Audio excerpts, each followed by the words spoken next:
Hello my dear lucky friends, welcome to my channel. ఈరోజు మనం బయాలజీకి సంబంధించి కొన్ని ఇంపార్టెంట్ బిట్స్ చూద్దాం. పత్రాల ద్వారా శాఖీయోత్పత్తి జరిపే మొక్కకు ఉదాహరణ రణపాల.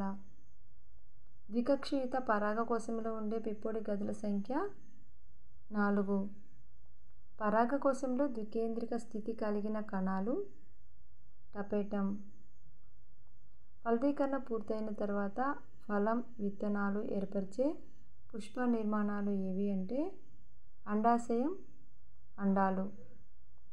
అండాశయం ఫలంగా మార్పు చెందుతుంది, అండాలు విత్తనాలుగా మార్పు చెందుతాయి. చింతకాయలోని విత్తనమును పగలగొడితే 2 భాగాలుగా ఏర్పడతాయి. వాటిని ఏమంటారు అంటే బీజదళాలు. మొక్కల్లో స్త్రీ సంయోగ బీజం ఏది అంటే పిండకోశం. పుష్పించే మొక్కల్లో ద్వయస్థితిక క్రోమోజోముల సంఖ్య 16 అయితే దాని అంకురఛేదంలోని క్రోమోజోముల సంఖ్య ఎంత? 24. Thank you for watching.